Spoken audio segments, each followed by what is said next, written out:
Welcome to Think Big with Dan and Qasim. Join hosts Dan Melnick and Qasim Masood as they explore big ideas, limitless possibilities, and engage with visionaries, entrepreneurs, and thought leaders who dare to dream big, get inspired, motivated, and find practical tips for personal growth. Think big, dream bigger, and ignite your potential. All right, welcome to Think Big with Dan and Qasim, and our guest today is Lisa. So Lisa, if you want to go ahead and introduce yourself, tell us where you live and what you do for a living. Hey, Dan, great to be here. Thanks for having me. I am the president of Happi. It is a hemp-infused THC beverage, which I'll share much more on, I'm sure, as we get into it. And today I'm actually calling in from overseas. I'm calling in from Nicaragua. Which is also something I'm happy to share more on, but great to be here with you. Awesome. So can you just tell us more about the brand? Like, how did you get the idea for it and just how it all got started? Yeah, awesome question. So I have a background in consumer packaged goods. I've been in the cannabis industry for about 5 years. And really 3 years ago, met my business partner. We shared a vision to create a microdose, so a low dose THC beverage that could mimic the effects of alcohol, but in a much healthier way.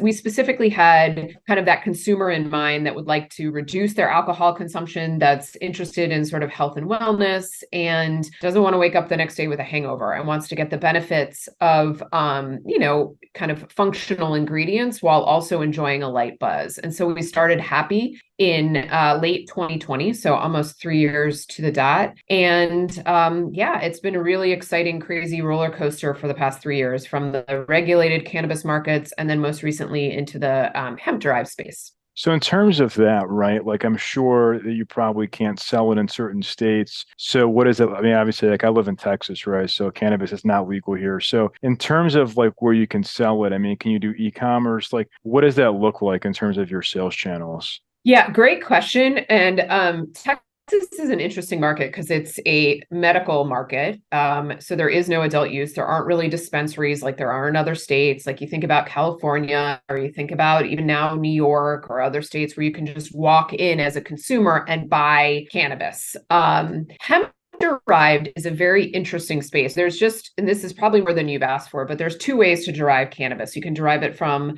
the marijuana plant and you can derive it from the hemp plant. And in states like Texas, actually, deriving THC from the hemp plant is legal. So for Happi, we are able to be on store shelves in states like Texas, and we're also direct to consumer. So we sell to almost all 50 states, about 42 at this point. In our direct to consumer, Happy Hour Drink is our URL. You go online and you can purchase it. And again, we keep the dosage very low. So this is very consumer safe. We go through all the same testing that you would in the legal cannabis states. The only difference is the THC is being derived from hemp. Awesome. Yeah, like I love how you did that. I got smart that you did it from hemp so that way you can sell it in all 50 states. So in terms of your business, like what percent would you say is e-commerce versus retail? At this point, it's about 80, 20, 70, 30. It's shifting as we speak. We got out in front of direct to consumer. So we've been in the direct to consumer space for most of this calendar year. Traditional distribution, really Minnesota was the catalyst behind kind of the hemp derived explosion. So traditional distribution, we have a great distributor and partner in Minnesota. We've been on the market there. We are on the market in Tennessee, and we have about 5 other large distributors that we're launching with either kind of early Q1 or throughout the first part of next year. So, and these are beer distributors, mostly beer, wine, liquor distributors. And it's a very interesting time for the category because beer sales are down overall. Some, beer companies have had worse years than others, but in general, people are drinking less beer specifically and less alcohol. So the whole non-alcoholic space, of which cannabis beverages are one because they are not alcohol, are really helping fuel the growth in that kind of area. And we're really excited because Dan, you and I are talking and it's December, and post holidays comes dry January, when most people make a resolution, they're going to stop drinking. And that's really when our business shines. So we're kind of in that sort of sweet spot time of the year for cannabis beverages, which is exciting, and for Happi. Awesome. So what would you say is like the biggest challenge that you're facing now in the business? Yeah, early on, it was absolutely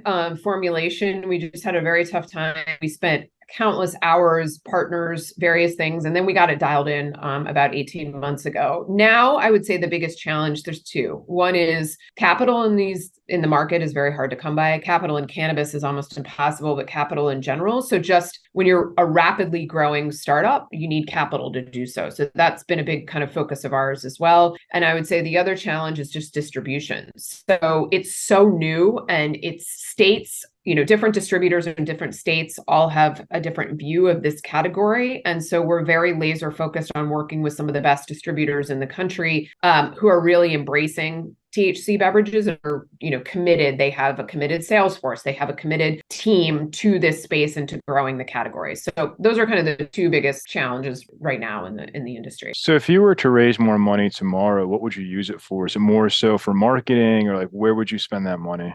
Great question. And there's really sort of three areas. In direct to consumer, it's straight up marketing. We are able to advertise on key channels, and the more money you put in, it's, the ROI is really, really strong in this category right now. So that's sort of the direct to consumer piece.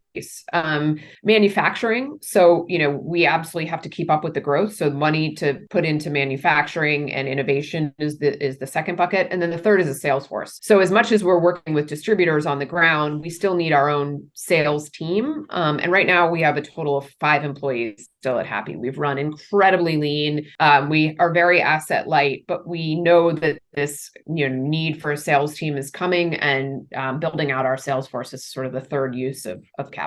But in terms of marketing, for example, because you're essentially creating like a new category, right? It's like, I think many consumers are like, I don't even know what this is. Like, why should I drink it? So how do you go about getting this message across as somebody who's never tried your product before? Great question. We're finding two different sort of scenarios. On the ground, let's take Minnesota, for example. People are coming in to a liquor store and they're saying, oh, there's an alternative THC beverages, right? So the education is sort of less about what's in the product and more about how is it going to make me feel? Like a light buzz? Is it going to be similar to a glass of wine or a beer? Like, how am I going to feel? But they are in the mindset of this is going to replace alcohol, or I'm going to try it as an alternative to alcohol. So if I want to have a glass of wine on a Saturday night, maybe Sunday night, I'll have a Happi as my kind of mocktail before or after dinner. Online, we're finding consumers are far more interested in the wellness aspect, which I think makes sense. So we'll have a lot of consumers who really want to dig into the ingredient profiles. They'll want to understand every ingredient. We're all natural, gluten-free, vegan. Like, we've designed the beverage to be very healthy. And 2 of our SKUs actually have functional mushrooms in there. So one has lion's mane, the other has reishi mushroom. So for us,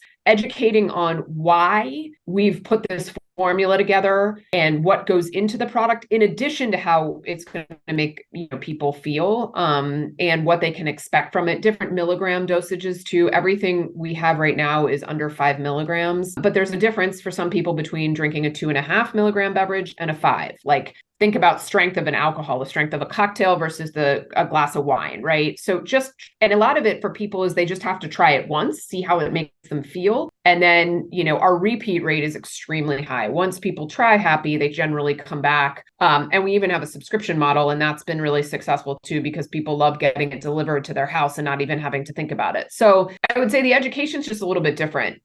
In store is more about really that effect and the comparison to alcohol. And online, it's also about sort of the formulation and the ingredient profiles. So how do you get someone to try the product? Obviously, like in store, you can do like a demo, but if it's online, how do you get a consumer to say, okay, like just try this once, please, and see like if you like it, and then you can come back and buy more? Yeah, I mean, we sell them in small, 4-packs. So those are, and our cans are actually 7.5 ounce cans. So they're small little cans. So those are, almost like a small, they're inexpensive to buy a 4-pack. You can try it. You can see how you feel.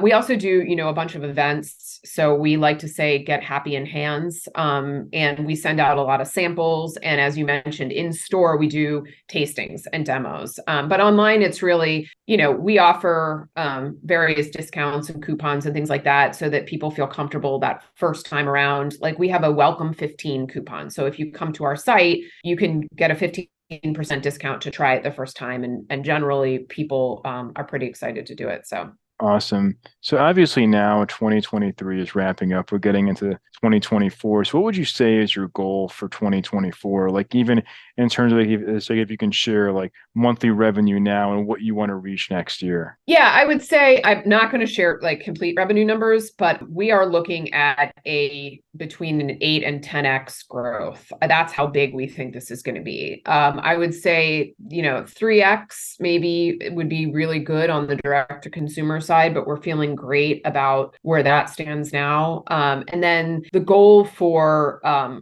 true growth. And I think this is important. Happi's belief is that we need to be balanced between the direct consumer side and the traditional distribution. So we have a goal of the number of states we'd like to be in with traditional distribution. So right now I mentioned Minnesota a few times. We're also in the state of Tennessee with a statewide distribution deal there. We have 4 other agreements that are either signed or very close to being signed. And, our number one goal is just to work again with top-notch distributors in key states. So yeah, we're looking at somewhere in the line of 8x growth from our 2023 numbers. Like, what do you think is the biggest obstacle preventing you from where you're at now to getting to that 8x growth for next year? Distribution. 100%. So it's, the Farm Bill governs hemp versus what we've seen with the, federal government in terms of and state level laws on the adult use side. So the Farm Bill got punted a year, a couple weeks ago, and will get kind of finalized in late 2024. So that gives us,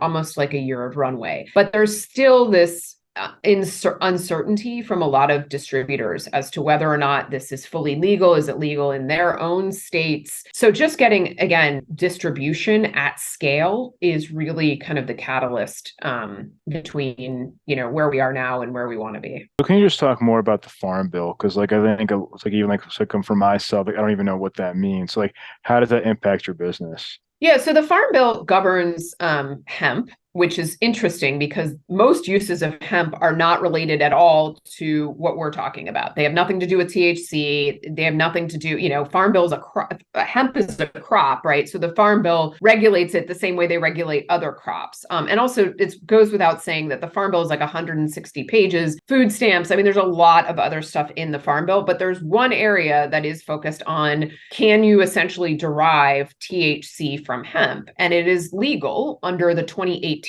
Farm Bill. The Farm Bill gets re-upped every 5 years. So it was ready to be, an update was supposed to be made in 2023, but with everything else going on this year in Congress, they decided to delay it by almost a year and kind of come to terms on the new Farm Bill in 2024. So there's a lot of questions around, is the new version of the Farm Bill going to change anything vis-a-vis being able to derive THC from hemp? And that's where the regulatory piece, Dan, comes in. So that's at the federal level.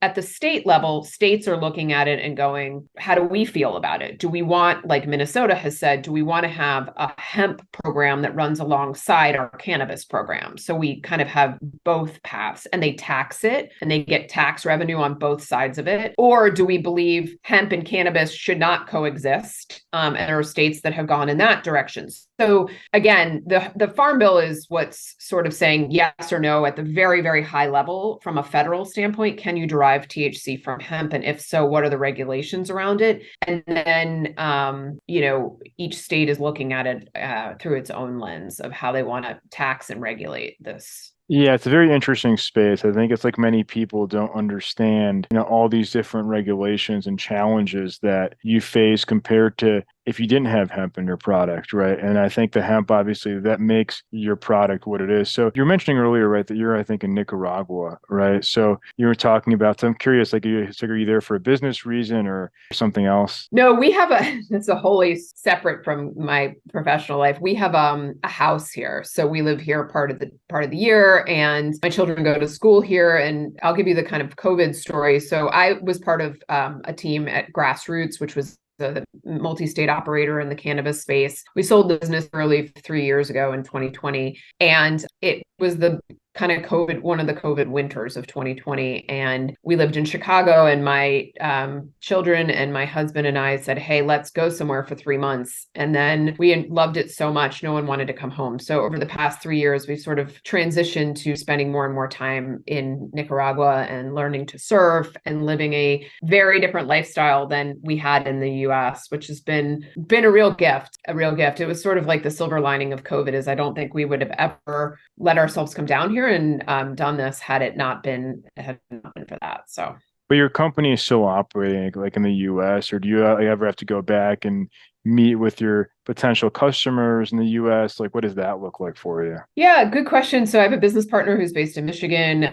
I spent 15 years between Chicago and Michigan in the Midwest. So company is still headquartered there, and I'm back and forth quite a bit. I mean, we have to renew my visa every 3 months anyway. So yeah, we attend a lot of industry events together. We go meet with our distributors. We do kind of retail walks. I'm a little more focused now on our direct to consumer business, which makes it easy to do remotely. But yeah, we share the load of being in person in certain meetings. And, the great thing is with this transition, like the world changed, right? So much now can be, I mean, you and I are on a call, Zoom, right? So much now can be done remotely, especially if you're running a direct to consumer business. So yeah, it's been a good balance, I would say, for the past few years. That's awesome. So what would you say is like the one biggest piece of advice that you wish you knew before you started this business? Patience. Everything is going to take longer than you think it is. I am by nature someone who likes to go really fast, big ambitions, and once I have a vision in my head or an idea in my head, it's like, let's just go ahead and execute it. I think it's the nature with all startups. You go through 2 or 3 iterations of your company before you land on the one that sticks. And it certainly took us that way. We started the business by going into the Michigan adult use market. And it took us a little while to realize that consumers just weren't going into dispensaries to buy beverages. It was just not the right product market fit. And this wasn't a Happi issue. This was the whole industry. Everybody wanted THC beverages to be the growth for the cannabis category. But the reality was there wasn't the right shelf space. There wasn't the right retail environment. Consumers were not going into dispensaries to buy beverages. Like it just wasn't the right fit. And so as soon as the pivot to hemp-derived happened about 18 months ago for many companies, a year ago or so, that really changed the landscape. So I feel like Happi has been reinvented now 2 to 3 times. We have an incredible product. We now have the right channel mix between direct to consumer and traditional distribution in liquor stores and bars and restaurants and things like that. And so it's a matter of just putting our foot on the accelerator. But it really did take almost 3 years to get here. And I think it takes a lot of patience. A lot of patience. For sure. So if somebody watching this wanted to reach out, do you mind sharing your company website or social media, just best ways to get in contact with you? Yeah, would love to. And if anybody, who's listening would like to try it, happy to give you all a friends and family code as well. Just, reach out through social media or go to our website. It's happyhourdrink.com. That's happy with an I, HAPPI, hourdrink.com. And it's at Happy Hour Drink is our Instagram handle as well. You can also find us on LinkedIn. And we would love to get more Happies in hand. So for those of you that, especially coming out of this holiday season, are going to be ready to maybe try something different in January, it's a good time. Awesome. Well, Lisa, we're rooting for you, and thank you so much for your time today. Thank you, Dan. It was a pleasure, and hope to get to catch up with you soon. Likewise. Thanks. All right. Bye. Take care. Bye.